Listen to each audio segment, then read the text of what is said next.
where was you from before that? Texas. Texas. What brought y'all to Cleveland? M&M Mars. My dad got a job at M&M and moved us up here.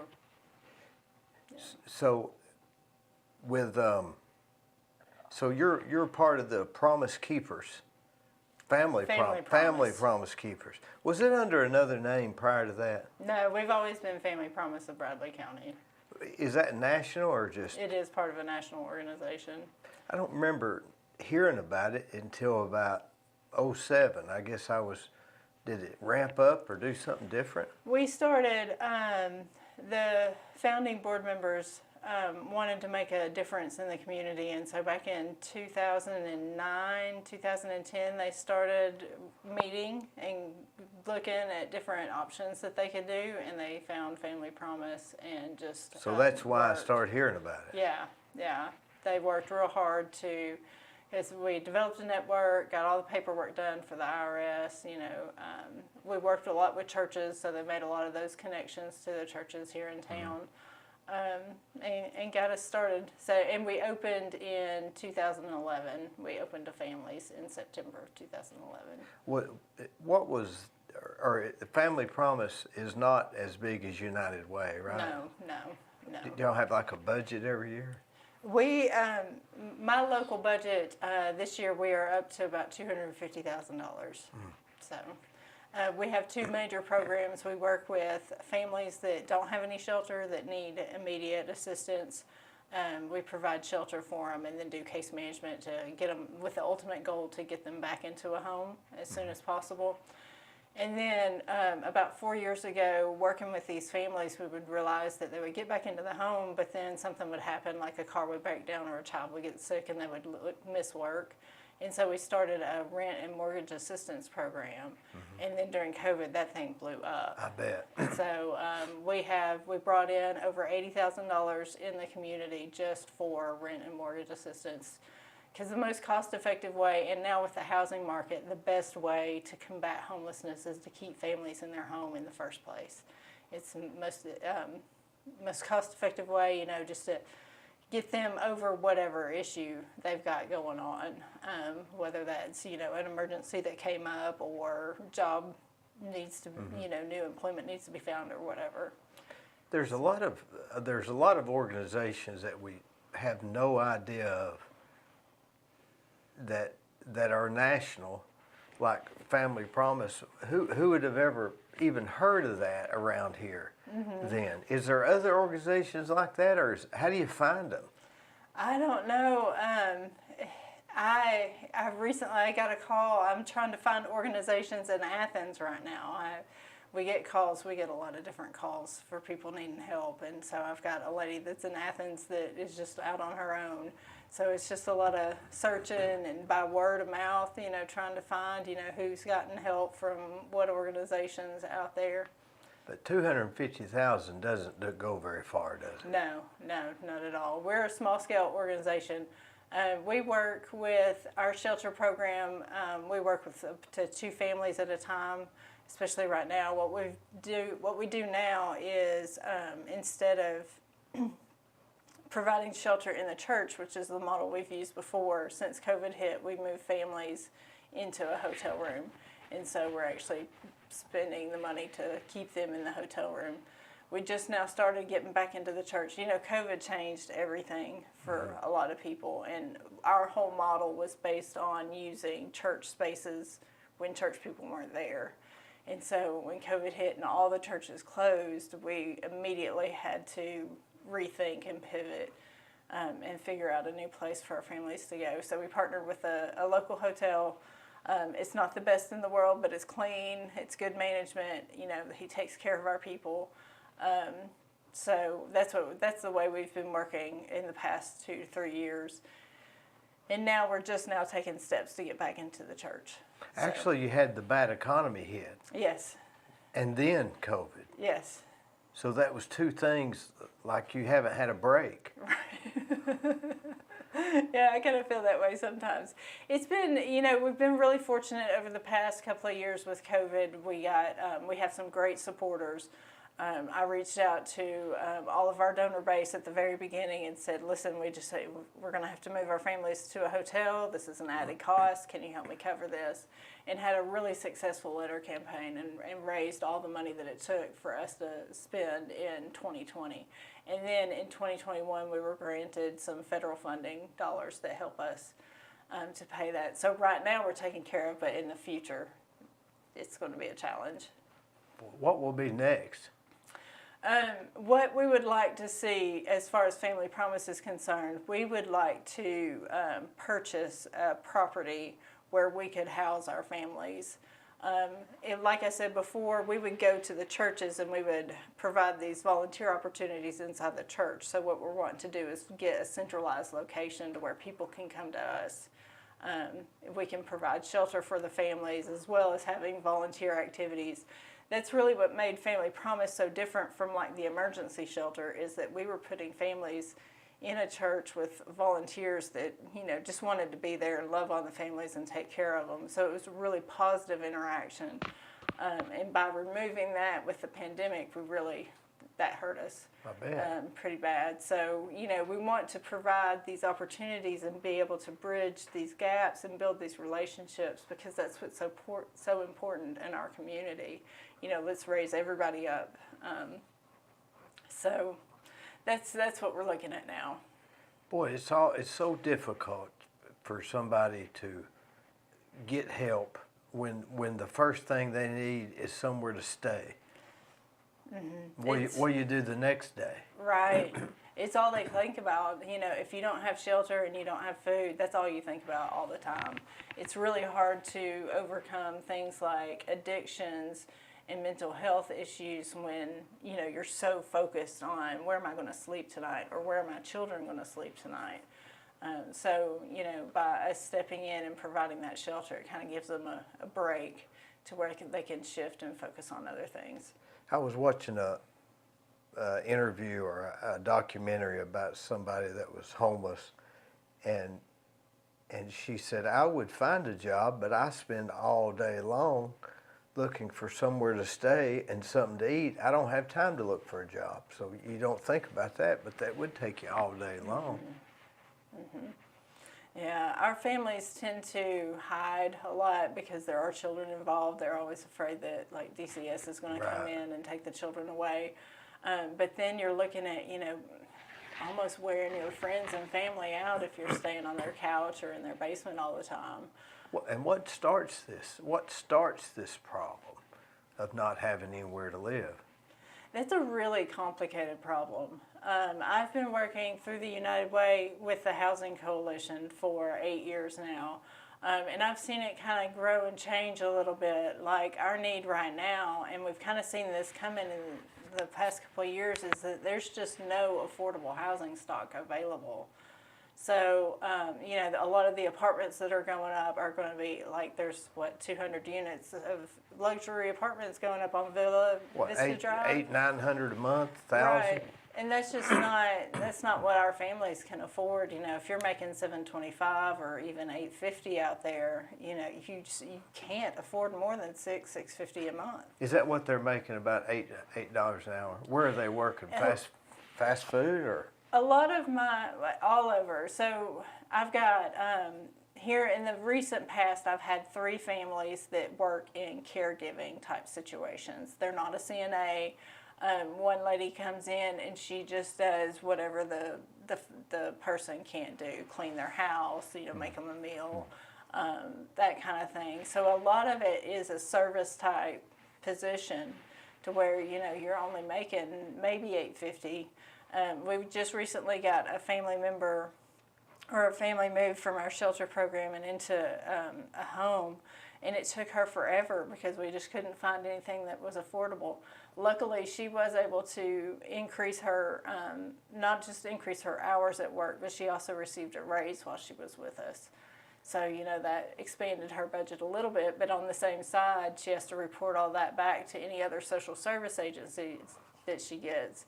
So like somebody may get an increase in wage, but then they may have a decrease in their food stamp benefits, for instance.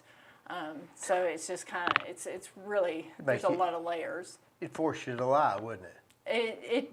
What I've seen is that people will turn down small raises just because that's the choice that they have to make, is that they would rather stay where they're at and keep those benefits.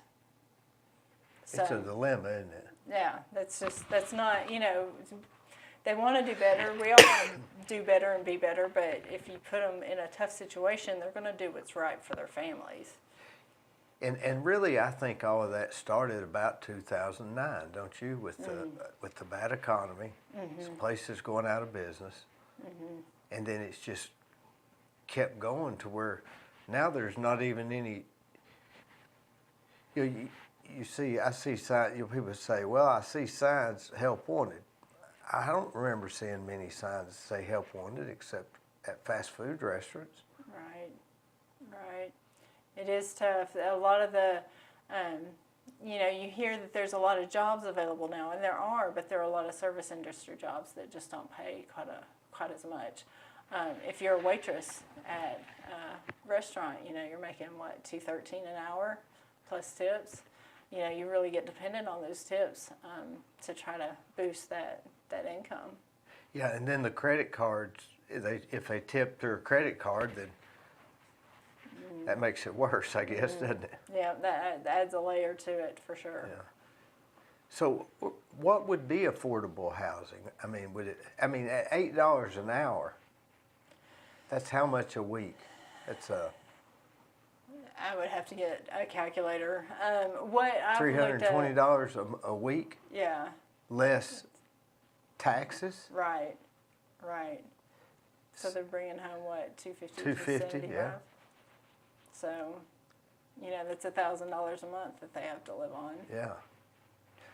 And if you're not spending any more than 30% in rent, which is, the what is that? The bank stated. Yeah. Affordable. Yeah.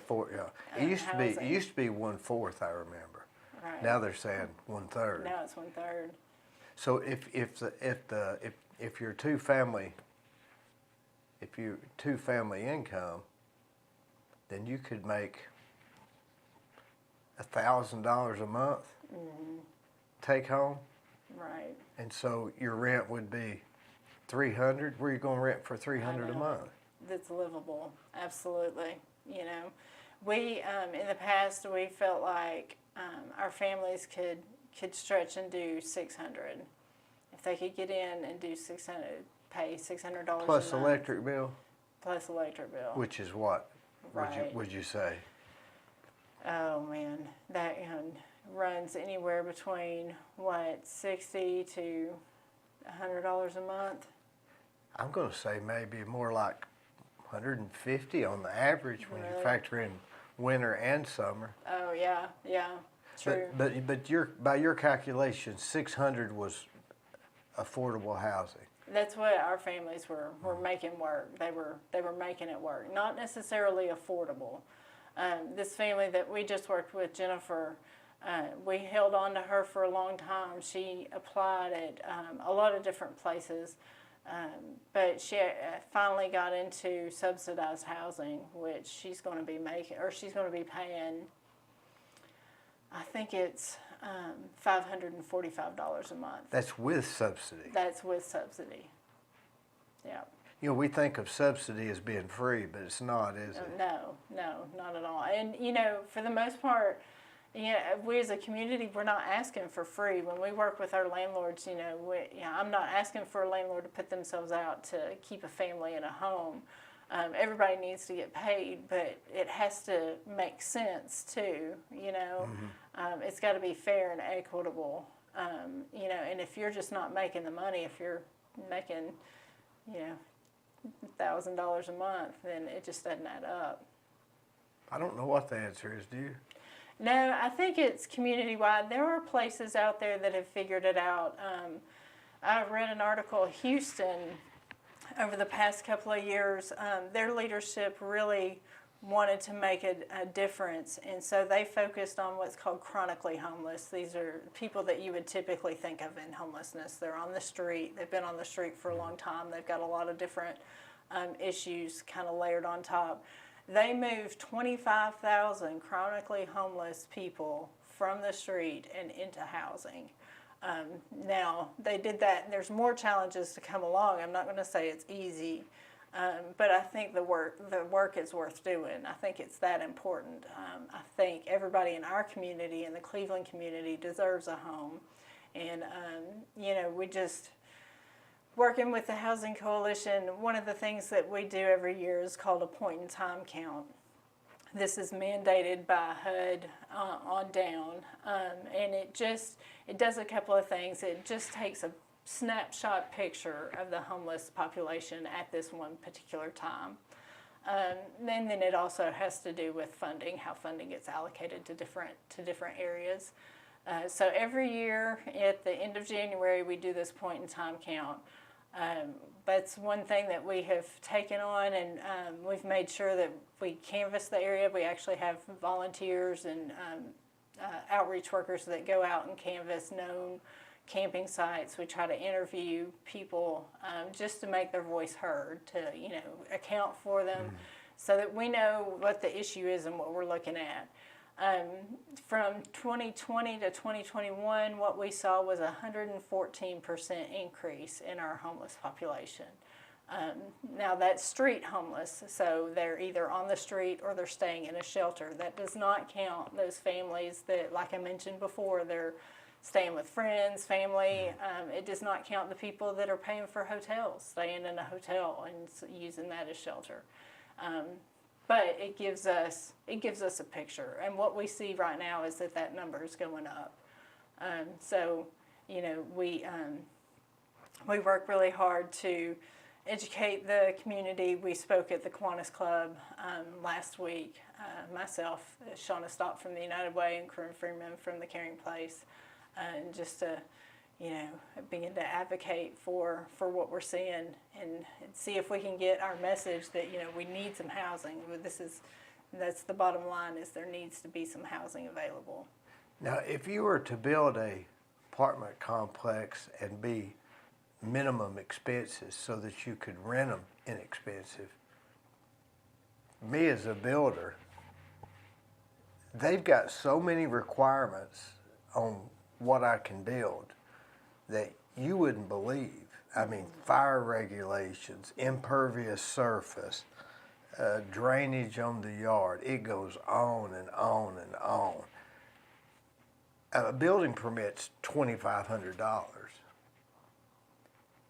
So you got to factor all of those things Right. in. So if you was to build a building without the regulations that had minimum expenses, you could build it for $60,000.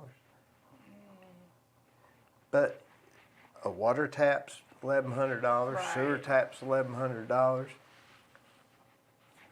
I had a job here a while back. We put the gutters come off the roof, and we put them in a pipe and just take them out away from the house into the yard. It's called gutter drainage. You don't have to have them, but it's really nice to get the water away from the house in one central location. Well, they refused me a certificate of occupancy because I had not dug out the grass underneath that open pipe and put riprap around it and it was just headed towards the city ditch.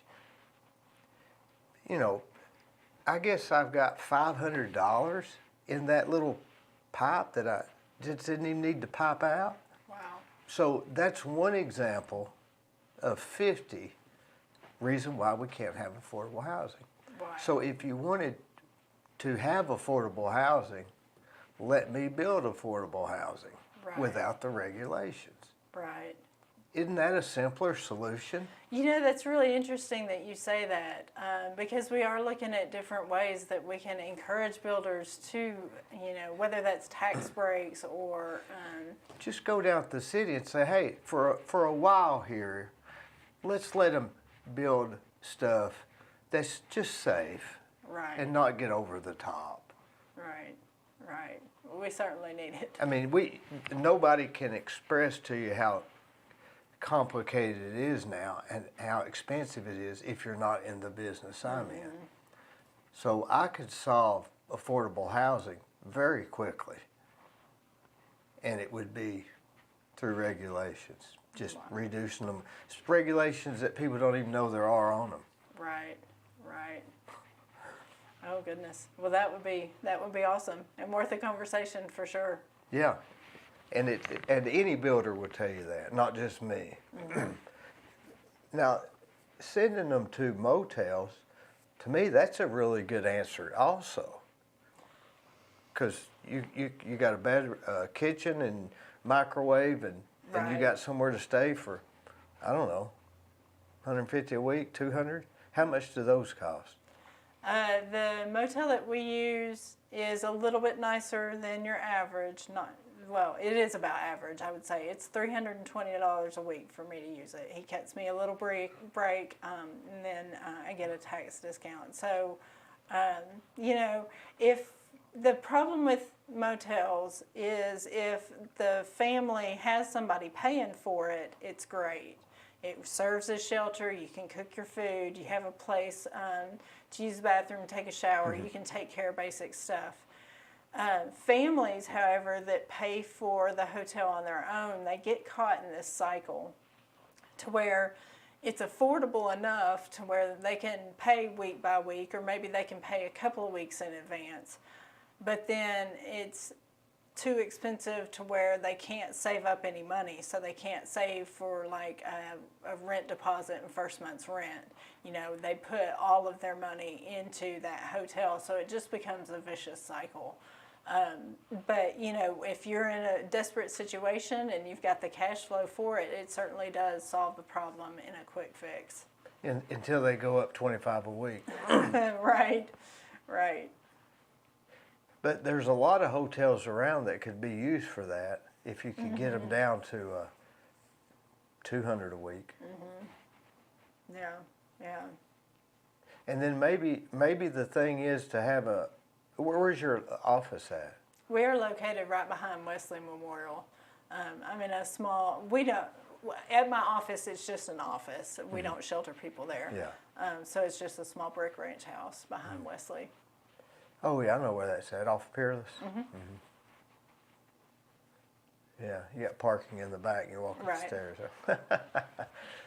So is Family Promise, is every town have one? There are over 200 affiliates all throughout the country. We're in all but 4 states. Here in Tennessee, there's one in Blount County, there's one in Chattanooga, there's one in Kingsport, I believe. So there are several of us out there, which is nice because when we have any kind of challenges, or if I've got a potential new program that I'm looking at doing, so there's over 200 people I can reach out to and say, hey, have you guys ever faced this before? Have you ever tried this before? Mm-hmm. That sort of stuff. Yeah, it's awesome. It's really nice not have to come up with everything on your own and be able to pull from that resource. So you weren't one of the founders. You came in after it started, is that right?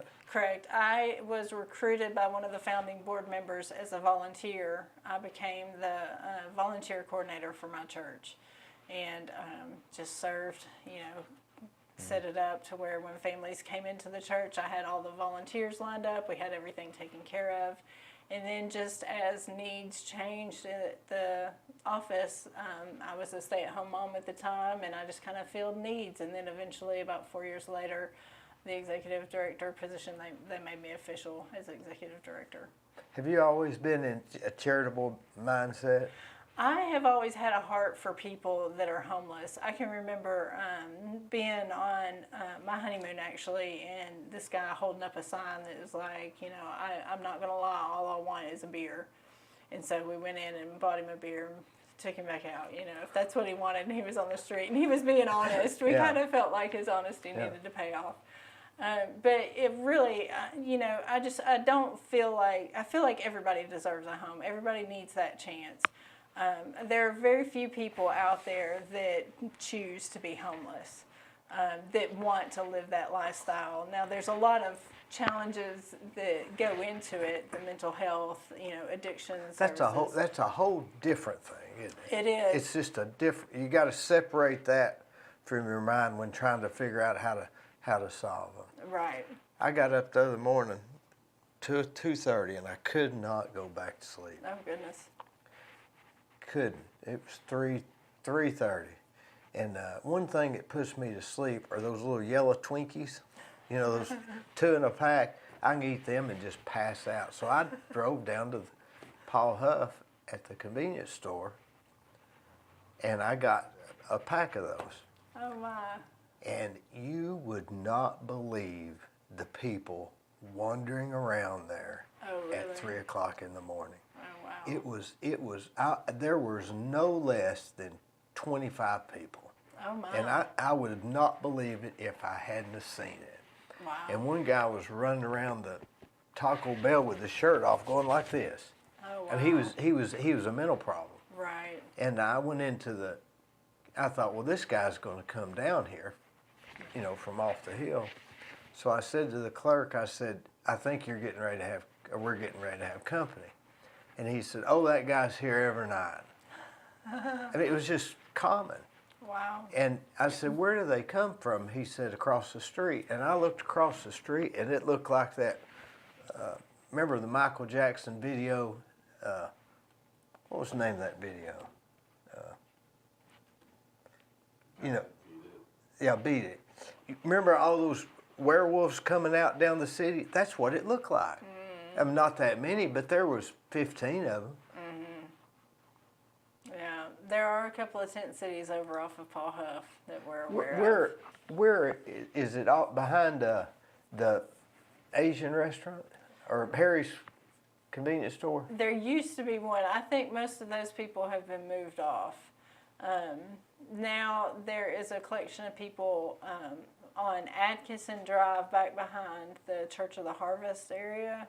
That church is that abandoned. Right? And Right off the interstate? Yeah, there's people back there. There's also people across the street from Target up in the woods up there.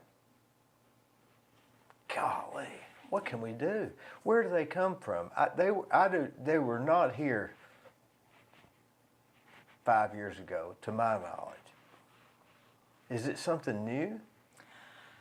I think it's been growing over the years. I think Cleveland is really different in that we've hid our homeless for a long time. And I think right now we're just seeing that there's just so many that it's becoming more of a visual problem, that we're just seeing them a lot more. So you think they were here? Yeah, for the most part, I think they are. Most of the people that we talk with, you know, they're local residents. They're just down on their luck, or, you know, have multiple problems that have just compounded the whole housing issue. One thing about mental problems, that guy that was running around Taco Bell with his shirt off at 3 o'clock in the morning, he had a mental problem. And I don't know who you call. There's not many Do you facilities call the police? available. That's being discussed right now. You know, what is the proper channel? How do you respond to those calls? It's my understanding that there is a grant through the city police department that is going to create a task force that would respond in nonviolent type situations where the person potentially has a mental illness or substance abuse issue, then they're acting out in harmful ways. That is one way to combat it. Now, this guy was only harmful to himself. Right. So you couldn't say he was attacking me. Right. So I don't even know what the police would do, but he was obviously a mental case. Right. There's not many facilities available anymore. You know, those have all kind of shut down. What if they just said, hey, you're mentally unstable. We've got to take you to this gym, and we're going to have supervisors watch over you, and we're going to interview you, and if you've got a mental problem, we're going to send you to the mental facility. What would be wrong with that plan? Right. There does need to be some kind of plan in place so that they can get the help that they need. Because right now, I don't really see a plan. If there are, I don't know it. Right. If you go down to the Central Park hamburger place, sit for about 10 minutes. And that can't be good for the gateway to Cleveland. Right. And I'm not saying they don't need help. I'm just saying let's get them help. Exactly. Whatever it is, let's start. And if it's wrong, we'll figure that out, but this isn't working. Right. Well, you are on board. I'm excited. Well, it's a real problem. I'm not alone in this thinking. Everybody's thinking the same thing. Right. Well, I'm really excited. The Housing Coalition that I sit on, we have been invited by Councilwoman Marsha McKenzie to attend a meeting to help the city, understand the homeless population that they've got right now. And to potentially talk about some solutions, how can we fix this issue? How can we go about it? So that's going to come up in a couple of weeks. I'm super excited about it. Let me tell you about Capstar Bank. They're located in Nashville, Hendersonville, Gallatin, Athens, Madisonville, Sweetwater, Etowah, and in Cleveland at 950 25th Street and 3855 North Ocoee Street. I've used them. I like them. Give them a try. They're no problem. Could you imagine living in a tent? No, not at all. I have met several people that's where they live, and I just... And how they got COVID. Right. For sure. I met a gentleman one time. He lived in a tent right off of Highway 60 out towards where the school is now. And he, that's just, he had been living that way and, had some mental issues that should have been dealt with and just were not. And we tried to help him out as much as we could, but then he had moved on. His area got flooded, and when we went back to find him, he was gone. So it's a problem, I know that. But were you like this younger? Did you want to help people? Yeah, I'm a helper. I'm definitely a helper. I my whole life I was into environmental science. I was I'm a biology major. That's what my undergrad is in. And worked in hospitals. I worked out at Olin for a little while, working in a lab, and really enjoyed that scientific work. But, just through different life experiences, I kind of got redirected and found myself in a position to where I could help people every day. I could make connections for people and saw how important that was. Now, the people we're talking about, the homeless, is not, you're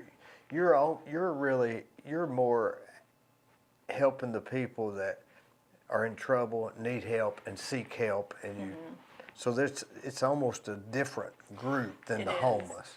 It is from what you typically think of as homeless. I work with more motivated people that have a crisis and just need help over that crisis. Yeah, in other words, $5,000 would change their whole trajectory of their life. Absolutely. Not $50, but right. $5,000 would just totally change it. Right. So, y'all have a bike ride. We do. Why was I thinking that was the 4th? I don't know why I had that in my mind. I don't know. September 17th. That's not this coming Saturday. Well, I think we have 3 Saturdays. 3 Saturdays. I think it's in 3 Saturdays. And are y'all partnering with Scott's Bicycle? Absolutely. Scott's Bikes they're instrumental in setting up this bike ride. I enjoy bikes. I get out and I ride bikes, but that is not my business. Where do you ride? I was out at Johnston Woods earlier today. What time did you get there? I think we finally got out there about 11:30. Did you see George McCoy? I think he was leaving when we got there. Was he by himself? Yeah, he was. Yeah. I ride on Tuesday nights with the Scots group. Oh, really? At the... Well, I ride with you go to the Johnston people. Woods, yeah. Yeah. That's where they ride. You ride mountain bikes with them on Tuesday nights, right? Up at Enterprise. Yeah. Oh, Enterprise, yeah. Yeah. How far do they go? There's a couple of different groups that take off. There's the fast people that are, in fit shape. They the can A's, fit. B's, and C's. Yeah. Are you in the C's or I'm the in D's? the C's. Yeah, the fast group can get through. They can do all 4 of those trails in just, a little over an hour and a half, push an hour and a half. I go with Henry. We're on the slow train, just putting around and enjoying the park, I saw an owl out there not too long ago, a couple of weeks ago. It was great, beautiful owl.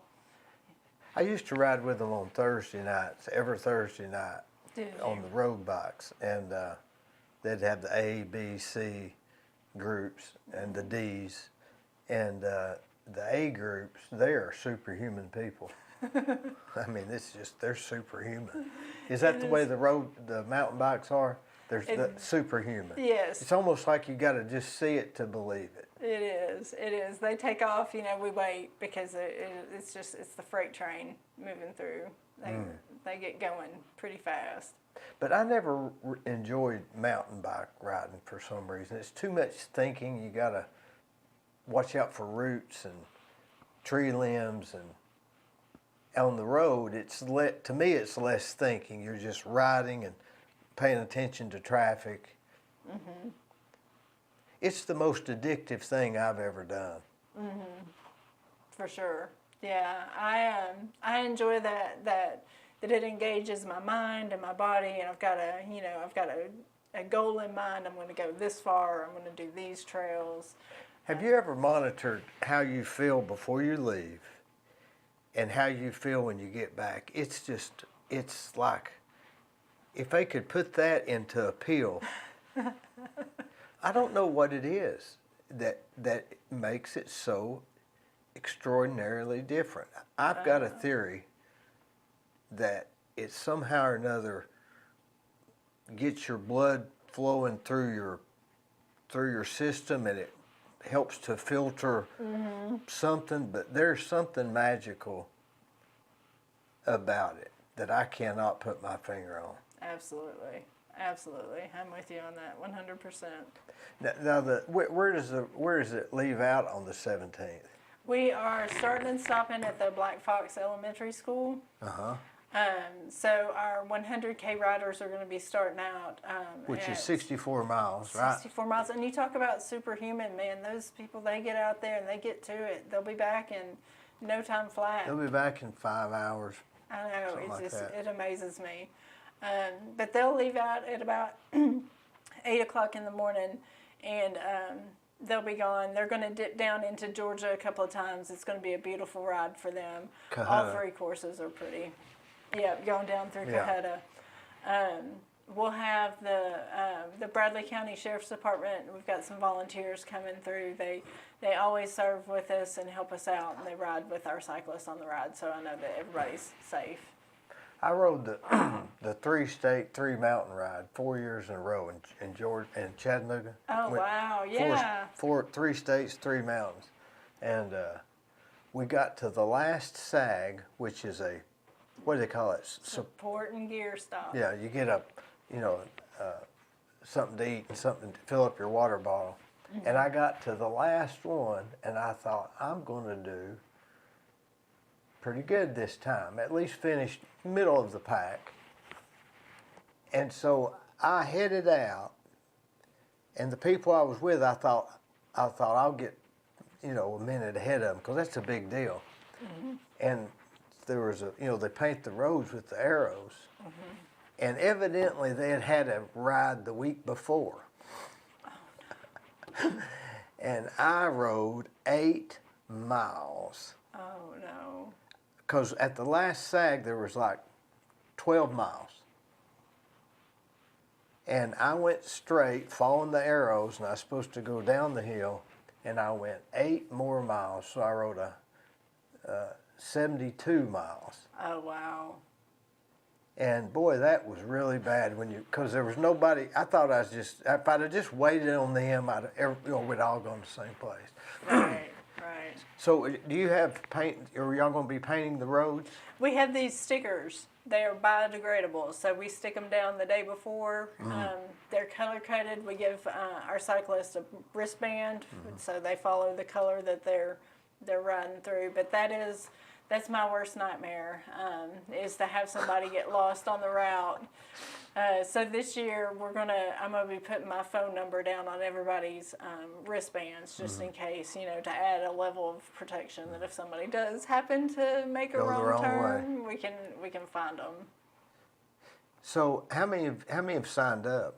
We've got 64 signed up as of yesterday. Now, how many you have? What, a 100K and a 50K and a what? A 25K.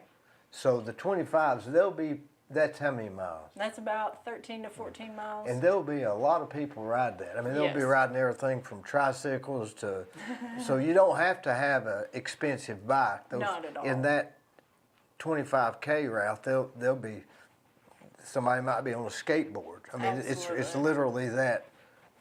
Yeah. But the 30K or the 50K will be people that at least have an idea they can do it. Yeah, you know you're going to be committed for a little while if you're on the 50K. Now, I rode one year on that, and it was a different group. I don't think it's Family Promise. I think it was Caring Place, maybe? Maybe. And then the Habitat had the big Back to Build. That's when I first started riding. I don't know why they quit doing that. They were really getting rolling. A lot of people did that. Yeah, that's actually how the circuit ride was born, is that there were a group of riders that rode in the Habitat ride every year, and it went away, and they were kind of like, well, what do we do now? We want to keep having this ride, you know, and so they came to us with the intention of, we're going to set it up this year, you're going to be the beneficiary, maybe next year we'll find another organization. And they're like, great, that's fine, we love bikes, we'll do this. And it just kind of stuck. So this is your first time doing it? No, this is my 8th time doing it. Oh. So they came to us, that was 8 years ago, and it was a good partnership. We've just continued to work on it. And then finally, last year, they kind of gave it over, and it's now an official Family Promise event. That Dave and Doug, they're the nicest people ever walked the face of the earth, aren't they? They are. They are. I am so grateful to be able to work with them on a project. Abigail Coulter, who is Doug's new daughter-in-law, has been working with us. She's been doing some great stuff promoting the ride and She was married to Doug's son, right? Brandon. Yeah, Brandon. Yeah. He's in the military, I think. I think he's coming home in like November. So what do you have an expense with this? There is an expense. We are super grateful this year. We have a fantastic hero. Easy Auto came through and said Bob Card participated in the ride beforehand and really enjoyed it. And he said, I want to stand up and make sure this happens again. So, I think he's riding in it, isn't he? He is. And Robbie He's is doing too, 50K. maybe. Yeah. Bob's going to do the 50? Yeah. I'm really excited. We've got a team from Scotts. We've got several teams have signed up, so that's really exciting. So what are they naming themselves as a team? Yeah. We've got a team from Scotts, of course, that has several riders. Victoria's going to ride. Some of the people from the shop will ride. I can't keep up with Victoria. I know. Oh my gosh, yeah. But she's fun to ride with, though. Yeah. Yeah. Real fun. So, yeah. What about Steve Hadaball? You know him? I just now this year, he's been a key player in developing this. He makes Dave and Doug look rude. He's so nice. I ride with him. I rode with him a lot. He got one arm. Really? Yeah, yeah, that's amazing. He falls all the time, or I don't say all the time, but I've seen him fall about 3 times. Oh wow! Oh goodness. Well, he actually developed the courses that we're riding. He's very good. Yeah. His team has the Cleveland area cyclists. They came together and they plotted out the routes and tested them out, and they were approved. So it's Jordan rides with them. Do you know Jordan? I met Jordan. Yeah. Yeah, I've rode with Jordan a lot. Yeah. He's really good. They're great guys. They're really good riders. And Taylor, what's his name? That rides with them. I do not know Taylor. Tim Waldrop, do you know Tim? They'll have people from Dalton come too. Really? Oh yeah, there'll be people from Dalton, but 64 people, that's a lot of people. And we've got them all the way. Several, obviously in Cleveland, some in Chattanooga. Some people from Knoxville are coming down. I'm going to be riding with us as well. What if it's raining? It's a day of event. It's rain or shine. So we'll be out there unless it's just totally storming and unsafe. They'll wait for it to clear and still ride probably. Pretty much. Those hardcore cyclists, they're just going to go. They'll all be back at their house by 1:30. Now the SAGs, did you say, Stephen, did he say where to have the SAGs? He did. He set up these routes, and so all 3 of the routes touch this one point, Mount Carmel Church, actually, down on the south end of town. And so we have reached out to them, and they're going to allow us to have the SAG in their parking lot. They got a nice parking lot. They do. They do. They've got a lot of space. High Point Climbing and Gym is going to come in. They're going to do it upright. They're going to have snacks, waters, Gatorade. They'll take care of everything. So, are all the groups going to start at the same time? No, the 100K are starting at 8, and then the 50 and 25 are going to start at 9. We wanted to be able to give the 100K a little time to get out and come back. That'd be like 5 minutes. I know, it is. The first time I went and rode with them, I just got my old bicycle and I hadn't ridden in, 20 years. And I thought, well, I'm a pretty tough guy. Surely I can ride with them for a while. And I rode with him for 8 seconds. And that was it. Good job, dude. Oh, in 8 seconds. Oh, gosh. Yes, yeah. I'm not. There's no way I could keep up with. But you don't ride any road bike. Will you ride in it? I might bring I'll have my mountain bike either way. It's hard as the ride director to make sure to be able to carve out that time, but it's so tempting. I mean, it's going to be so much fun. Yeah. I want to be out there. And usually September, early or mid-September's a little bit frosty in the mornings. I mean, almost cool. Almost. And then about 9:30 it starts to warm up. It really feels good. Where they have 3 SAGs? Just one. The way the routes go, that's the only one. We kind of the 100K riders kind of loop back in on themselves and touch the same point. So they'll come back to it if they want to. Yeah. And that's the best way to do it. That way you can have the most. A lot of them will have 3 different SAGs, but this way you can have all at one spot. Yeah, we have done that in the past, and logistically it's a challenge to have 3 different SAGs in 3 different places. What if do you have a limit for the time when it's up? Doug wants to, we will have the Sheriff's Department riding with us. We're also going to have chase vehicles on every route as well. So if somebody makes a wrong turn, we can chase them down. Has a flat. Which is very possible. Yeah, absolutely. And so if people are lagging behind, we can pick them up in the chase vehicles and bring them back. Well, that'd be embarrassing, wouldn't it?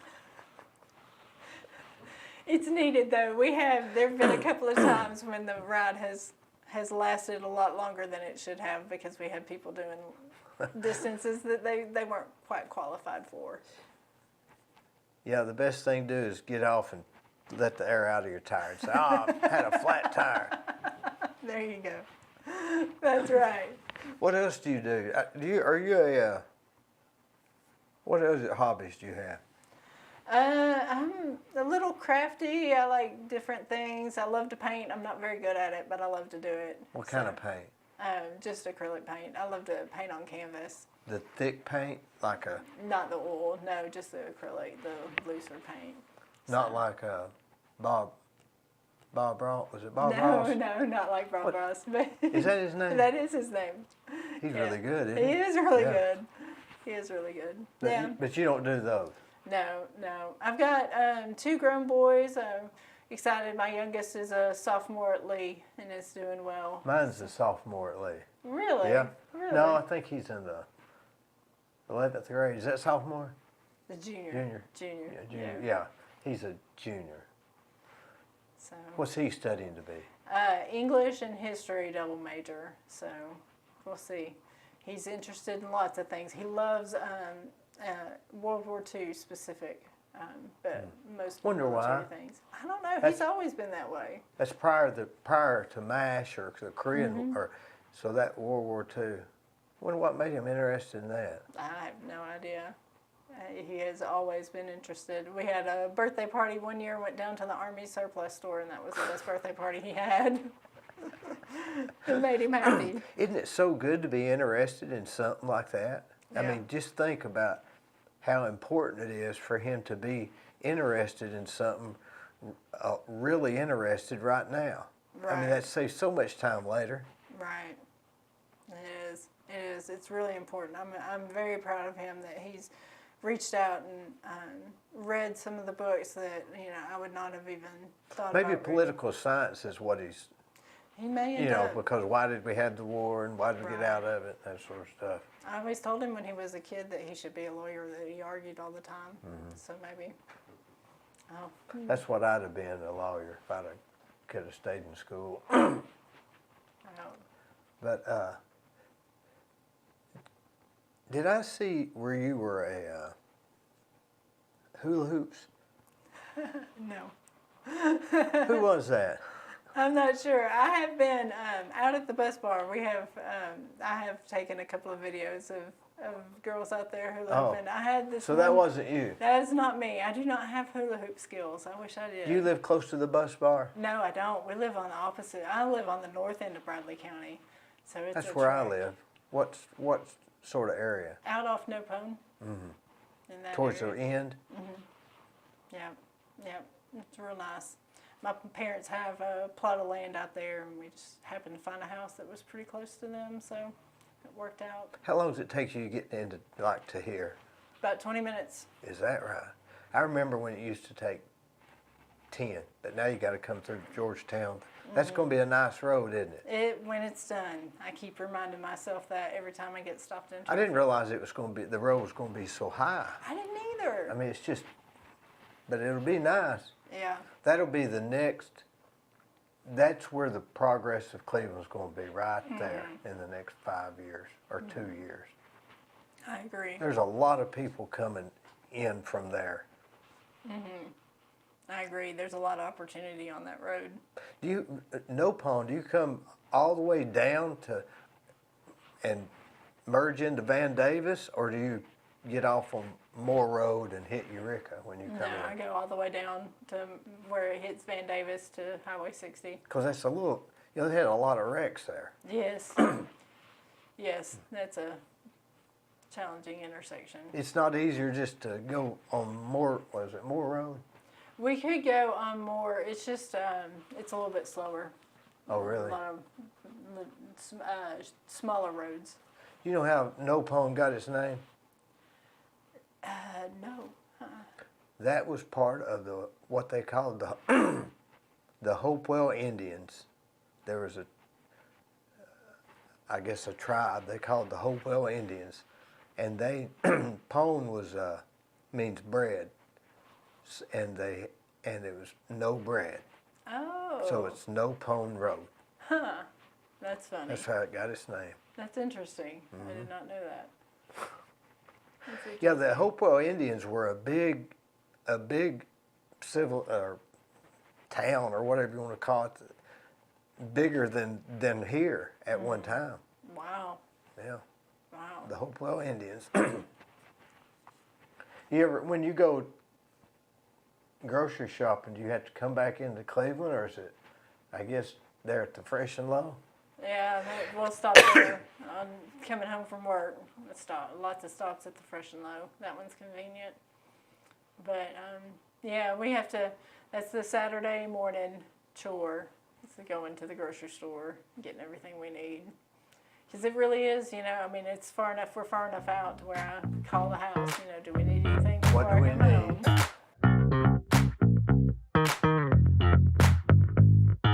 Let me tell you about Capstar Bank. They're located in Nashville, Hendersonville, Gallatin, Athens, Madisonville, Sweetwater, Etowah, and in Cleveland at 950 25th Street and 3855 North Ocoee Street. I've used them. I like them. Give them a try. They're no problem.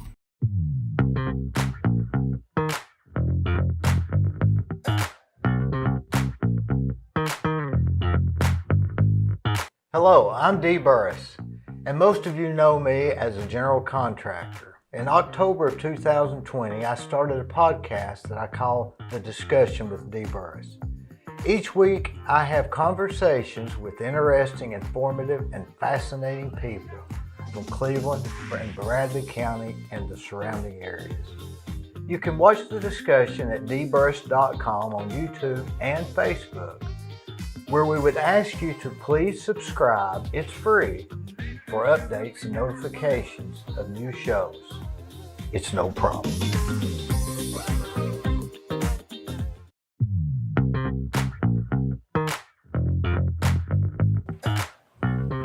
That Fresh and Low, I remember growing up, people would go to the grocery store every Saturday and they'd get all the food for the week. Was that you when you were growing up? Mm-hmm.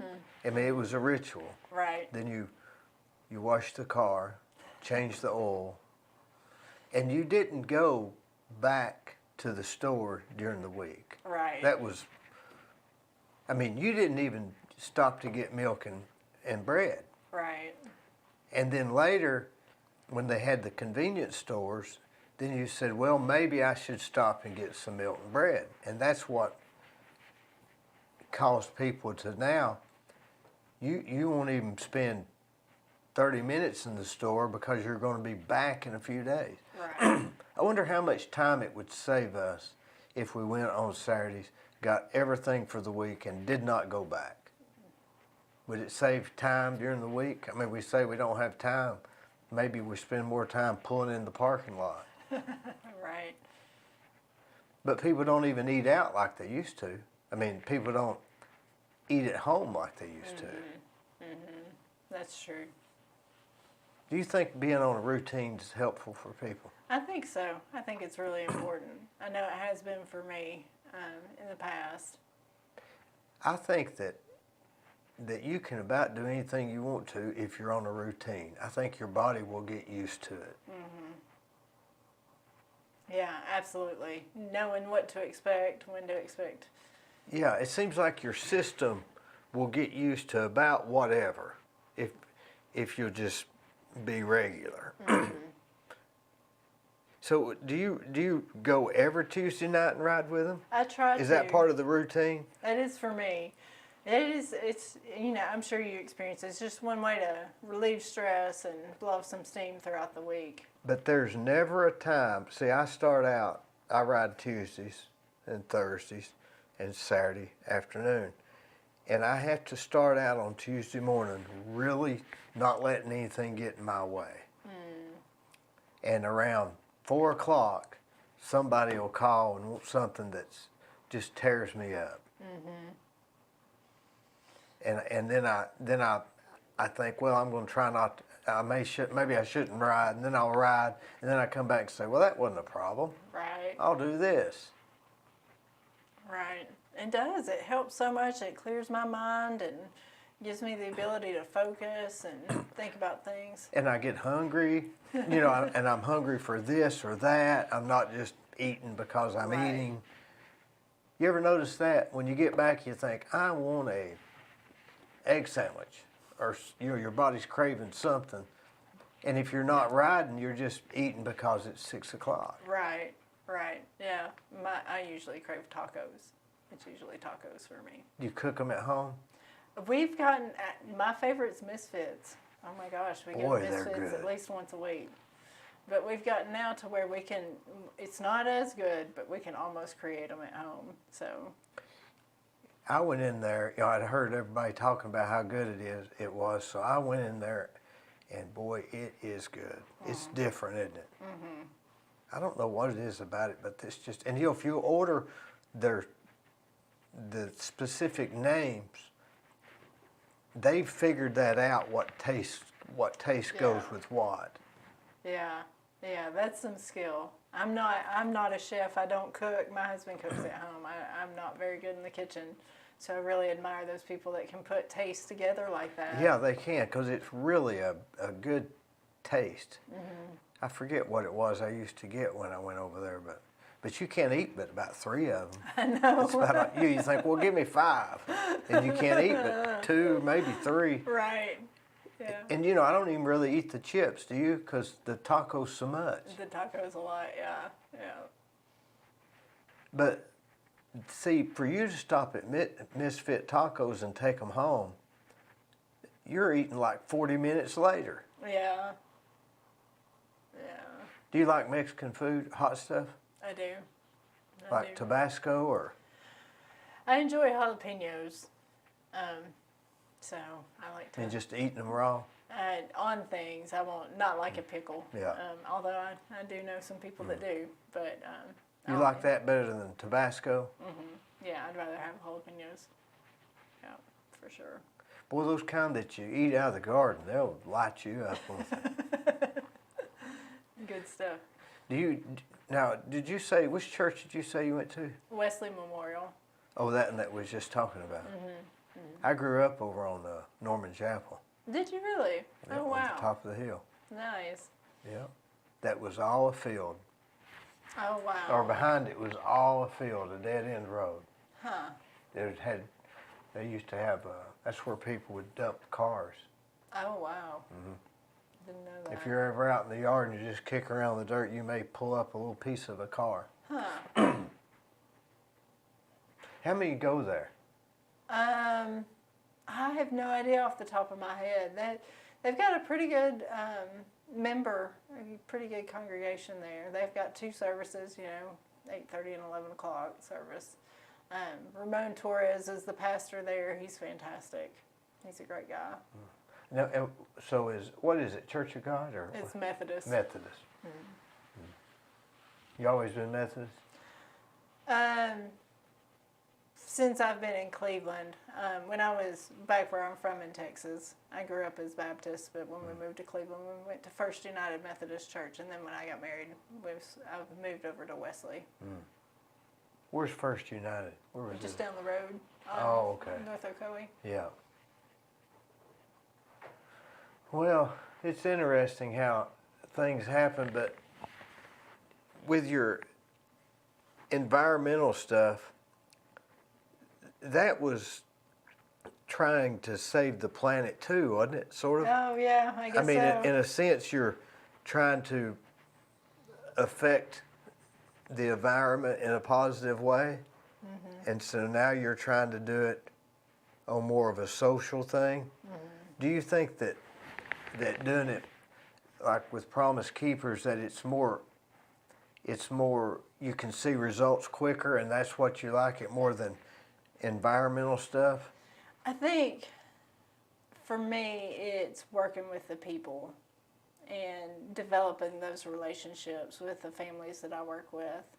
Seeing them go from being super stressed out and having the world against them, and then overcoming challenges and achieving goals that they thought they wouldn't achieve. I worked with one family. It's the first family I worked with as a case manager. And they had been in the emergency shelter before they came to us, and so I brought them into the program, working with them, and they had a speeding ticket or something that was $1,200, and they were just going to let it ride. A speeding ticket that was $1,200. It had been compounded with fees and stuff. And so she wasn't going to pay it off, and I told her, I was like, well, you shouldn't drive. I can't let you drive because her license had been revoked, and she couldn't drive. And so we set up the goal that she was going to achieve that, pay that bill off and get her license back, and she did it. And she told me, she was like, that's something that I just never would have done in my life, and just by dealing with things, small bite-sized pieces, and helping families overcome challenges that they just never thought that they would do on their own is really important. Well, how was she supposed to pay that off? Really? Right. I mean, right. If she's paying, it would have compounded faster than she could save the money. So we gave her the opportunity. You know, she wasn't. We took care of all of her bills. We paid. You know, we were essentially paying for shelter, food. She didn't have to pay for anything, and so she was able to focus that energy and pay off something that. You know, we think of people like that as being useless and it's their own fault and stuff, but that's not the case, is it? No, not. I mean, everybody slips. Stuff happens, but you know, I mean, we've worked with 80% of the families that I work with are single parents. Most of those are single moms. You know, we were talking about incomes before. In today's climate, you need those 2 full-time incomes to pay for everything that everybody's got to pay for our housing, our food. Now you need somebody to bills. watch the kids and take them to school. So Exactly. now there's another problem. Exactly. So, you know, and what are these single parents supposed to do when they just have their one income and they're the only person that their child can depend on? You know, they get in a really tough bind. It's almost impossible to overcome those things on your own. Mathematically, it's impossible without not eating for 39 days. Right. Making big sacrifices. Walking to work for 30 days. And you say, well, why don't they do that? Well, they got kids. They got this. They got that. It's just you're in a position where you just need a. I had a subcontractor one time. I said something about. He said, "Hey, Dee, just give me a minute." And I thought, he's right. Just give him a minute. He'll fix this all. He'll catch it up. Just give him a minute. So these people, it's not that they. Maybe it's not a minute they need, but just give me a few minutes here. I'll get this thing together. I just don't want to go reverse.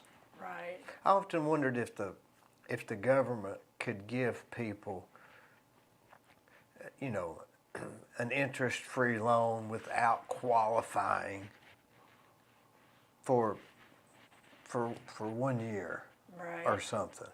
Because we talk about this $5,000 would literally change everything for them. Not $500, but $5,000. Right.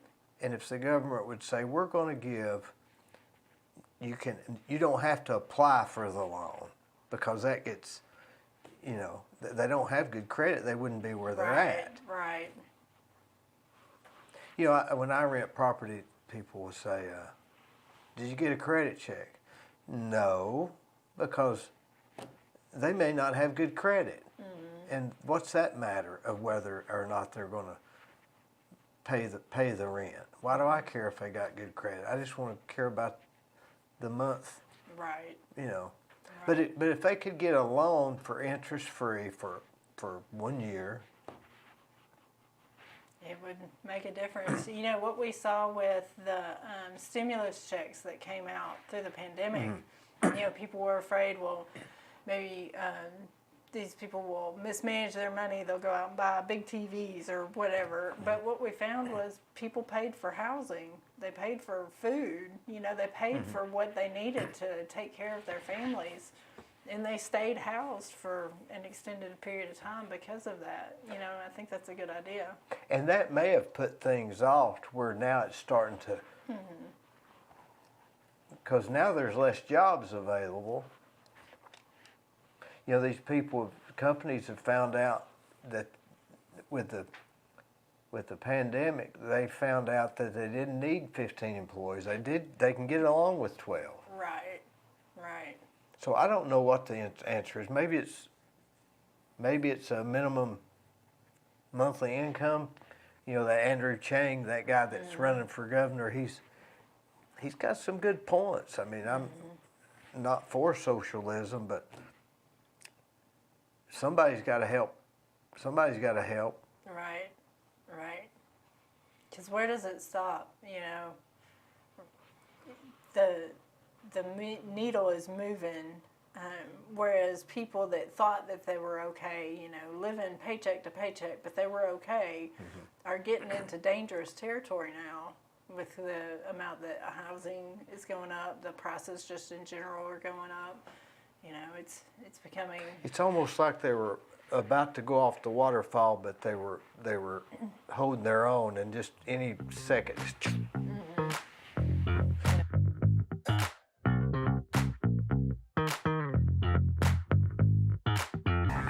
If you want residential or commercial plumbing, give Rick's Plumbing a call, Coach Jason or Josh. They'll do you a good job. I've used them for years. They're no problem. Come on, woo!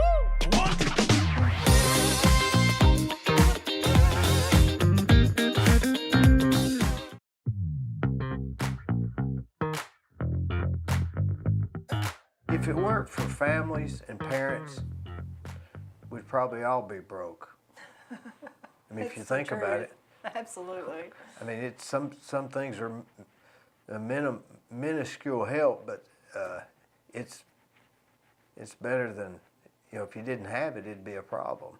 Absolutely. You know, a lot of times with the families that I work with, that's the biggest difference that between me and like Jennifer, who just moved out of my program a month ago, is that if I got laid off, my husband got laid off, if all of our income was gone, we both have family that we could turn to that would support us in different ways. You know, a lot of my families, they just don't have that network. They don't have the families that can support them. I bet if you sit and down and did a real study, you'd find out that was 95% of the problem. They don't have a net. And that, you know, that was what made Family Promise when we were in the church so important, is that we were almost creating for that to happen with our families. They would come into the church and talk to volunteers, and we've had families, for instance, I had one dad connect with one of the volunteers in the church, and so they just developed a relationship, and it's like they just naturally slid into like a mentor type role. And to this day, they still talk, you know, as much as they can, just to check in. You know, it's not that that mentor is going to provide financial help for him, but I mean, just having that emotional help of, hey man, I'm going through this problem, can you help me out? Or can you help me talk through this so I can find a solution? Or somebody to say, hey, you're doing the wrong thing there, don't do that. Absolutely. Some people don't have that, and they make the wrong move. Absolutely. But, you know, so many people, going back to speeding tickets, I got a speeding ticket here, not a speeding ticket, but running a stop sign. If I didn't have the time to fight it in court, Right. I wasn't guilty. I stopped. I know I stopped. Right. He was wrong. And if I didn't have the money to pay it, or the wherewithal to say, I think I can fight this, then if I had to go to work, I couldn't even been there to go to court. So I'd have just said, well, I can't pay it. And that girl that was talking about, they had the $1,200 speeding tickets, maybe the first one she wasn't even guilty. Right. Right. And you had a house that they could send that information to. You had an address that worked. You know, sometimes Exactly. in our families, they're staying with mom, or they're staying with a friend or a cousin, and you know, they no longer have that address. And if they did, they might not even give it to them. So Right. that's another thing we hadn't even talked about here, is just the. Yeah, it is. It's tough. It's really tough. You know, I remember in school, one of the worst things I ever remember is in elementary school, they were going for a field trip. And one of the people there couldn't go. They didn't have the money. So he stayed in the room, and we all left. Yeah. And if I'd pay $10,000 to go back to that point in time and say, I'm not going either. Yeah. Now, why would a society do that to a Right. kid? Right. I mean, what kind of sick society would do that? It's pretty tough. You know, you just told that child that they're not worth it, and that they're not good I don't even enough. remember who it was. I just remember I was the idiot that went on the field trip. You know. That's tough. That is tough. We work really hard to make sure that our families, our kids, really Family Promise, we're all about kids, making sure that they feel safe, supported, that they have their basic needs taken care of, because our intention is to stop the cycle. I went through a master's program at Lee several years ago and studied homelessness extensively. And what I found in my research there is that if a child went through homelessness as a child, they were 60% more likely to be homeless as an adult. So I want to make sure that that stops, you know. And I'm not so sure that that's because of their mentality or if it's just something they can't get out of. Right. And people, I hear all the time people saying, well, you can make it. Well, I don't know. There's so many obstacles that me and you haven't even talked about. We don't even know what they are. Right. That a lot of people need help with, and we don't even know what they are. Mm-hmm. You know, I've got some apartments, and the city will. And I have some small houses, affordable housing, and the city will send me a letter saying we're fining you $100 for not mowing the yard. Well, it's the tenants living there. They're just paying. Some of mine are, you know, $5.50 a month because I don't go up on the rent, and these people are working. They probably don't even have a lawnmower. Right. And I could have a guy mow the yard, but that would be $50 a month. Mm-hmm. Now do I charge $600 or $650? Well, it's just something we're going to work out, and it's only for about 3 months. Right.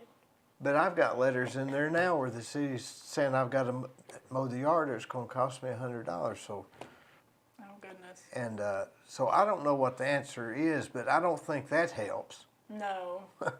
Do you think that helps? I don't think so. I mean, there's a place for codes. Like I'll cite a story from the Salvation Army. So they were working with a family through their programs.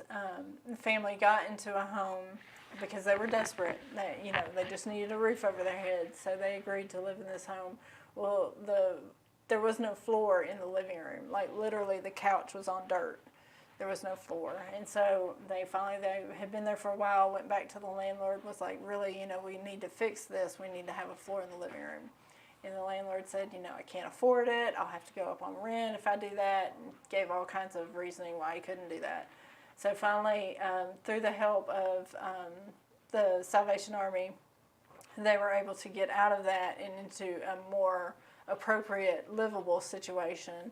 As soon as they moved out, the landlord went in and fixed the place up. So, you having grass that's a little too long is not an issue. But this family that's living with a dirt floor in their living room, that needs to be Where's taken the code care official there? Exactly. I guess they're too busy driving around saying where my yard's up. And it's not even my yard. They're living there. And Right. Maybe they like long yard. I don't know. What's it my business? Right. No, my. It's just, we think the poor don't have their priorities straight, and maybe we're the ones that don't have them straight. Because you go around the city and the vacant lots the city owns are higher than that yard of that poor tenant. I'm trying to keep the rent low. They're trying to make it. We're all just living, and now I gotta go to court because the yard's high. Wow. And maybe they mowed it the next day. I don't know. Right. It's just irrelevant, Right. isn't it? I would To think the so. picture. Yeah. I think there are definitely some bigger issues that we need to address. But I don't know who to address it. Maybe Marcia. Yeah. Now if you talk to Marcia about it, she'll help. If she understands it, she'll help all she can. I know her that well. She has been fantastic. She probably even called the meeting, I guess, right? I'm sure She that helped she's facilitate it. proactive. She has been attending our Housing Coalition meetings for a while now. She's been really good to have on that group, on that committee, to bring the city to the table and to bring that knowledge to the table. We're a group of over 30 organizations with more than 50 individuals involved, just trying to meet with the sole purpose of fixing the housing issue in Cleveland. Did you know Charlie, her late husband? No, I did not. No, I did not. He was a great guy. That's what I've heard some awesome stories. He really was. But what else is going on? Just working, trying to make ends meet for families. We're looking at potentially finding, like I said, a static site, what we call a static site, a centralized location to house our families. Really looking for that opportunity. How would that look? When we first started talking about it, we were talking about a big 10,000 square foot place that could house our offices, meeting area, and provide shelter for the families. But then, you've got to think about the cost as well. You don't just have that upfront cost of purchasing that place or rehabbing it, but then also maintaining it. So we're just trying to see what opportunities are available in town. I have found a potential home that I need to look at that has different rooms set up where we could house families in it, but then we would also have somebody on site as for the case manager. Isn't that like the Caring Place does that? Not the Caring Place, but Foundation House Ministries, maybe? no, there's another one though. I never can think of the name of that place. Might be the Caring Place. But how many people would you say that tomorrow when you go into the office, how many families would you think that you need to find somewhere for them to stay? Oh, Is it my like goodness. 5 or 50? Last month we got 90 phone calls. That's just 90 calls saying, I need help. That's not people saying, I've got donations to give, or I want to be on board with this. This is people saying, I need help. I don't have food, or That's three a day. it's a lot. It's more than that because you're open Monday through Friday. Monday through Friday, 8 to 5. So, we help where we can. We're limited. Like I said, our focus is all about kids, so there has to be children involved. But, we get the calls and, we try to help where we can. I got a call Friday from somebody in McMinn County that is on her own, and I'm trying to get her some help before her phone dies. So Does it ever weigh on you mentally? It does. It's hard. It's hard. When I first started, to hear the phone calls, to check the voicemail was hard.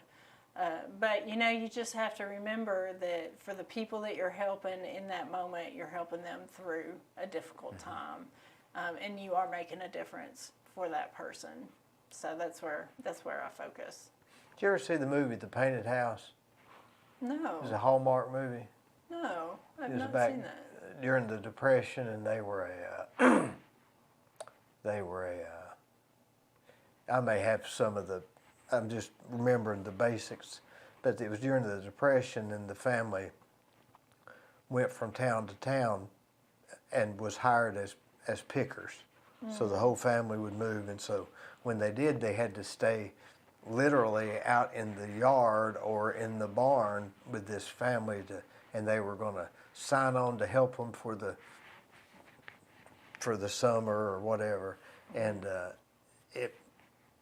their crops became more important to them than it was the family, because if the crops didn't, then they wouldn't have, and they had to eat with the family, and just so horrible. It was really kind of a bad movie. But the whole premise was, at the end of the movie, the boy that was staying with his family that was picking for this other family, he realized that the family he was staying with, that their house wasn't painted. it was just raw clapboard, and I reckon back then maybe they didn't paint them. So he saved his money and painted the house. Huh. And so it lifted everybody's spirits Right. in a way that was different than just money. Right. It was the painted house. Not a specific color, but it's just that. Does that make sense? It was a good Absolutely. movie. Absolutely. I'll have to Hallmark look movie, for I that. think. The Painted House.